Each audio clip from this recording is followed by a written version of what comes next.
आज से कुछ दिन पहले हमें जोगिंदर के साइड से एक डिस ट्रैक देखने को मिला।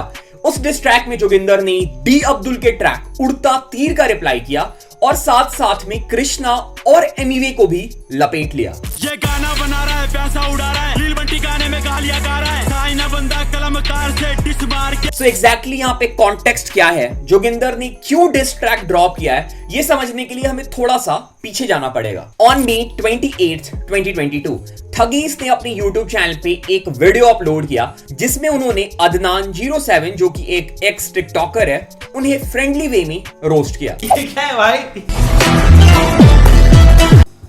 ये क्या है भाई? और एक तो मेरे को समझ नहीं रहा है, ये पहले एंगल में यहाँ पे चश्मा रखा है, जब ये दूसरी तरफ मुड़ा चश्मा गायब हो गया, और जब ये वॉक करने लगा तो कुछ अलग ही चश्मा आ गया। ये कोई ईस्टर एग्स है क्या छपरी वर्ष का जो हम मगलू समझ नहीं पा रहे? कोई बात नहीं। पर इस रोस्ट को अदनान 07 ने बहुत ज्यादा सीरियसली ले लिया और रात में कॉल करके ठगेश भाई को गालियां दी, और यहां तक कि अदनान ने ठगेश को बॉक्सिंग मैच तक के लिए इनवाइट किया। और इसके बाद हमें मल्टीपल स्टोरीज अदनान 07 और ठगेश के साइड से देखने को मिली, और लक्ष्य चौधरी ने भी ठगेश के सपोर्ट में अदनान 07 के लिए इंस्टाग्राम स्टोरीज डाली। उसके बाद डी अब्दुल जो कि एक रैपर है और अदनान 07 के भाई भी है, उन्होंने एक डिस ट्रैक ड्रॉप कर दिया यूट्यूबर्स जैसे ठगेश और लक्ष्य चौधरी के लिए। डिस ट्रैक का नाम था उड़ता तीर, और ये जो डिस ट्रैक था ये थोड़ा ज्यादा ही एब्यूजिव था। और ये डिस ट्रैक ड्रॉप होने के बाद मामला जो है वो थोड़ा गर्म हो गया, और बहुत सारे लोग इस सिचुएशन को YouTube वर्सेस टिकटॉक 2.0 का भी नाम देने लग गए, और बहुत सारे कंटेंट क्रिएटर्स और रोस्टर्स ने इस टॉपिक पे वीडियो भी बनाए। सो यहाँ पे एंट्री होती है हमारे भाई जोगिंदर की। सो जोगिंदर भाई एक इंस्टाग्राम लाइव करते हैं, वहां पे वो अपने एक अपकमिंग डिस ट्रैक की अनाउंसमेंट करते हैं और कुछ साथ में ऐसा बोलते हैं, कुछ भी कर लो डिस ट्रैक बनेगा और थारा भाई जोगिंदर बोलेगा, क्योंकि जो जो सोशल मीडिया के अंदर गाली देगा उसके ऊपर थारा भाई जोगिंदर बोलेगा। वेट कर वेट। और जिसने डिस ट्रैक निकाला है ना, उससे भी मेरी फोन पे बात हो गई। मैंने उसको बस यही बोला था कि भाई गाना डिलीट कर दे, उसने गाना डिलीट नहीं किया, तो इसलिए थारा भाई जोगिंदर डिस ट्रैक बनाएगा। तो जोगिंदर भाई का ये जो डिस ट्रैक था ये होने वाला था डी अब्दुल के लिए, पर पता नहीं कहां से जोगिंदर भाई ने कृष्णा और एमिवे को भी लपेट लिया अपने इस डिस ट्रैक में। ओके, सो ये वीडियो कोई रिव्यू वीडियो नहीं होने वाला है। लाइक जोगिंदर भाई का जो ट्रैक है हाँ ठीक है, भाई ने इंप्रूवमेंट करी है, पर रिव्यू करने लायक वो ट्रैक नहीं है। सो इस वीडियो में हम कुछ टॉपिक के ऊपर डिस्कस करने वाले हैं जो मेरे हिसाब से मुझे ऐसा लगता है कि चीजें गलत हो रही है और वो नहीं होनी चाहिए, और कैसे यूट्यूबर्स जो कि हिप हॉप आर्टिस्ट नहीं है, जिन्होंने रिसेंटली रैप करना स्टार्ट किया है, लाइक जिन रैपर्स से सीख के रैप करना स्टार्ट किया है, उन्हीं को वो डिस कर रहे हैं। And we will discuss some more interesting point related to this controversy in this video. So again एक क्रेजी वीडियो होने वाला है, एंटरटेनिंग वीडियो होने वाला है फॉर श्योर। तुम कुछ ना कुछ सीख के जाओगे इस वीडियो से, एंटरटेन होके जाओगे। वीडियो को लास्ट तक देखना, बिल्कुल भी स्किप मत करना। वीडियो स्टार्ट करने से पहले check the song of the day. किधर चली तू अकेली केली, baby meet me daily daily, मैंने तेरी क्या ले ली, कहती थी कि मैं न देरी, करने को मस्ती है करने को प्यार, प्यार करने को मेरा जी। सो गाने का नाम है यूनिकॉर्न, आर्टिस्ट है जीत भारद्वाज। सो भाई ने एक बहुत ही वाइबी ट्रैक बनाया है, फन ट्रैक है, और मुझे ये ट्रैक अच्छा लगा, भाई का काम मुझे पसंद आया। सो मैंने इस गाने का लिंक डिस्क्रिप्शन में डाल दिया है, लिंक में क्लिक करना और भाई गाना में जाके कमेंट ड्रॉप कर देना। तुम रैपबॉट के चैनल से आए हो, रैपबॉट ने भाई को ढेर सारा प्यार भेजा है, तो जाओ भाई को फीडबैक दो, भाई को सपोर्ट करो, सो भाई और भी ज्यादा इंप्रूव करेंगे। Okay, let's now come back to the video. तो जोगिंदर भाई की जो लास्ट कंट्रोवर्सी हुई थी यूट्यूबर्स के साथ, उसका भी एक बहुत बड़ा रीजन था कि जोगिंदर भाई को यूट्यूबर्स का गाली देना या फिर अपने कंटेंट में गालियों का यूज करना पसंद नहीं था। और उस टाइम पे मैंने एक वीडियो भी बनाया था, इसमें मैंने एक्सप्लेन किया था कि सिर्फ ये रीजन नहीं है कि जोगिंदर भाई जो है वो यूट्यूबर्स से पंगे ले रहे हैं।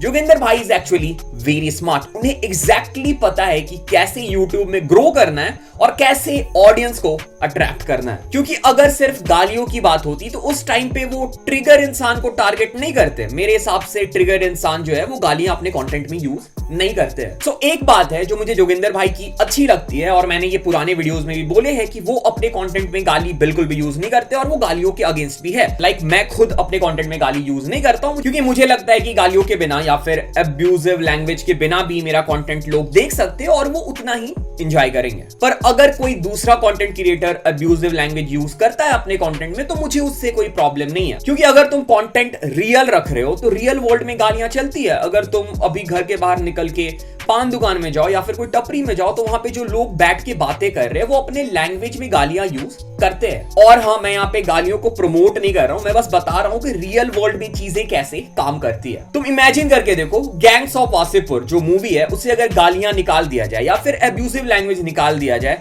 तो वो बिल्कुल भी रियलिस्टिक नहीं लगेगा। सेम गोज टू मिर्जापुर या फिर तुम और भी कोई वेब सीरीज उठा के देख लो, वो उतनी ज्यादा रियलिस्टिक नहीं बन पाएगी। And same thing is applicable to hip hop as well.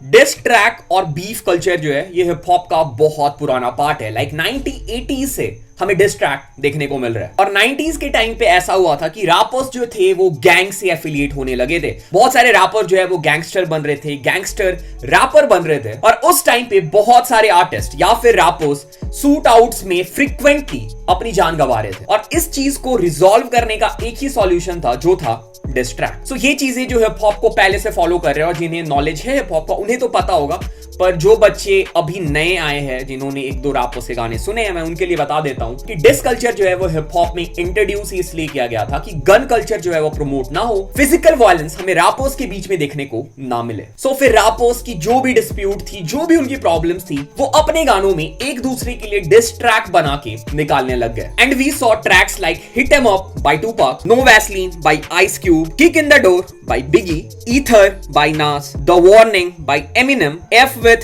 Dre Day, Dr. Dre featuring Snoop Dogg. So these are some of the legendary diss tracks. और अगर तुम इसमें देखोगे, there are abusive language as well. So diss track में कोई भी barrier नहीं रखा गया है, कोई भी लिमिटेशन नहीं रखा गया है। बस दो रैपर फिजिकल नहीं होने चाहिए, गन कल्चर प्रमोट नहीं होनी चाहिए, सूट आउट्स नहीं होनी चाहिए, बाकी एक दूसरे के बारे में वो जो भी बोलना चाहते हैं डिस ट्रैक में बोल सकते हैं। जब हिप हॉप इंडिया में बहुत ज्यादा पॉपुलर होने लगा तो स्टार्टिंग के टाइम पे डिस ट्रैक या फिर डिस कल्चर उतना ज्यादा डीएचएच में पॉपुलर नहीं था, पर धीरे धीरे डिस कल्चर और डिस ट्रैक भी हमें डीएचएच में देखने को मिलने लगे। और 2018 में हमने डीएचएच की एक सबसे बड़ी बीफ विटनेस की, और उस बीफ में हमें दोनों साइड से लाइक emiway और रफ्तार के साइड से कोई भी अब्यूज देखने को नहीं मिला था, which is a good thing and totally fine. But currently जो कृष्णा और emiway की बीफ चल रही है उसमें हमें अब्यूज देखने को मिल रहा है, again which is totally fine according to me, according to hip hop, क्योंकि स्टार्टिंग से ये चीजें जो है वो कैरी फॉरवर्ड होती आ रही है। और जैसे मैंने बोला कि 90s के टाइम से ही डिस ट्रैक में कोई लिमिटेशंस या फिर रिस्ट्रिक्शंस नहीं रखे गए थे। सो अगर किसी को, जैसे इस केस में जोगिंदर भाई को यहाँ पे प्रॉब्लम है, तो अगर किसी को प्रॉब्लम है, simple, don't listen to hip hop, मत सुनो हिप हॉप। सिंपल सी बात है, अगर बीफ होगी, डिस ट्रैक एक्सचेंज होंगे, people will cross their limits and this is how hip hop works. So Joginder भाई की एक और कंसर्न थी, और वो जेन्युइन कंसर्न थी। लाइक उन्होंने बोला था कि बच्चे जो है ये कंटेंट देखते हैं, लाइक ये गाने सुनते हैं, तो उनपे लाइक गलत इंप्रेशन पड़ सकता है। तो मेरा सवाल है, यूट्यूब पे बहुत सारे कंटेंट क्रिएटर है, फॉर एग्जांपल कैरी मिनाटी, आशीष चंचलानी, हर्ष बेनीवाल, उनके कंटेंट में भी बहुत सारी एब्यूजिव लैंग्वेज होती है। और बहुत बार अगर यूट्यूब को ऐसा लगता है कि चीजें सर से ऊपर गुजर रही है, तो YouTube उस कंटेंट को 18+ कैटेगरी में डाल देता है कि जो 18+ है वही लोग वो वीडियो देख सकते हैं, वो गाने सुन सकते हैं। तो अगर चीजें लाइक लिमिट को क्रॉस करेगी, अगर चीजें बाउंड्री को क्रॉस करेगी, तो YouTube की एल्गोरिदम मेरे को लगता है उतनी कैपेबल है कि वो डिसाइड कर सकती है कि कौन सा कंटेंट 18+ के कैटेगरी में होना चाहिए और कौन सा कंटेंट सबके लिए अवेलेबल होना चाहिए। तो internet is open for everyone, हर बंदा कुछ भी ब्राउज कर सकता है, कोई भी चीजें देख सकता है, और जिसे जो देखना है, जो सुनना है वो सुनेगा ही। हम लोगों पे रिस्ट्रिक्शंस नहीं लगा सकते हैं, बाकी इंडिविजुअल के ऊपर होता है। अगर उसे नहीं सुनना है, फॉर एग्जांपल अगर मुझे गालियों वाला कंटेंट नहीं देखना है, ठीक है, अगर मुझे लाइक राउंड टू हिल के कंटेंट नहीं पसंद है, क्योंकि मुझे पता है कि उसमें गालियां होती है और वार्निंग होती है, ठीक है, गाने में भी एक्सप्लिसिट लिखा होता है, अगर उसमें गालियां है और उसमें चीजें गलत है तो उसमें एक्सप्लिसिट लिखा होता है। तो अगर मुझे पता है कि इसमें चीजें हैं जो मुझे नहीं सुनना है, मैं नहीं सुनूंगा भाई, simple as it is.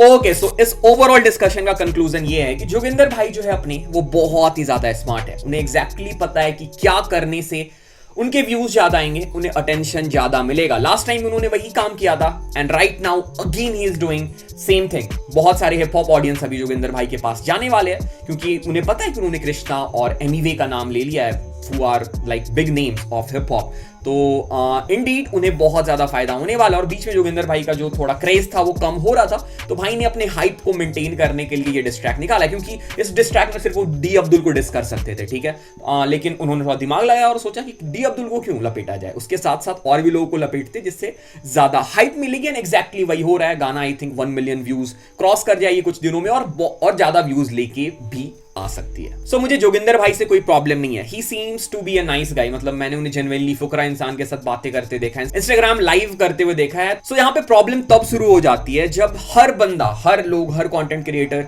Hip hop में घुसने लगता है, रैप करने लगता है। अगेन करो रैप, कोई प्रॉब्लम नहीं है, पर तुम्हें पता होना चाहिए कि रैप है क्या, हिप हॉप है क्या, हिप हॉप की हिस्ट्री क्या है, ठीक है, डिस क्या है, बीफ कल्चर क्या है। तो अगर तुम स्टडी करते हो प्रॉपर, उसके बाद अगर तुम कूदते हो डिस में या फिर रैप में, so then it is good. पर बिना कुछ समझे, बिना कुछ जाने सबको रैप करना है फेम के लिए, सबको गाने बनाने हैं, so that is not good according to me. Okay, so this was it, this was the video. मैंने कुछ स्क्रिप्ट नहीं लिखा था, मैंने कुछ सोचा भी नहीं था एक्चुअली मैं क्या बोलूंगा। जो मेरे दिमाग में आया मैंने वो बोल दिया। अब एडिटिंग के टाइम पे पता चलेगा मैंने क्या बोला है और सही बोला है, गलत बोला है, ठीक है। सो वीडियो जैसा भी लगे, अगर तुम मेरे पॉइंट्स एग्री करते हो, डिसएग्री करते हो, तो नीचे कमेंट में बता सकते हो।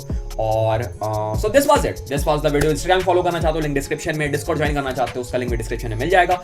सेकंड चैनल पे तुम मुझे सब्सक्राइब कर सकते हो, उसका लिंक डिस्क्रिप्शन में मिल जाएगा। और बाकी बहुत सारे लिंक तुम्हें डिस्क्रिप्शन में मिल जाएंगे, हर जगह पे सपोर्ट कर सकते हो। और ऐसे ही भाई को सब्सक्राइब करो, सपोर्ट करो, प्यार दिखाओ, ठीक है। सो this was it, this was the video. Thanks for watching the video, thanks again.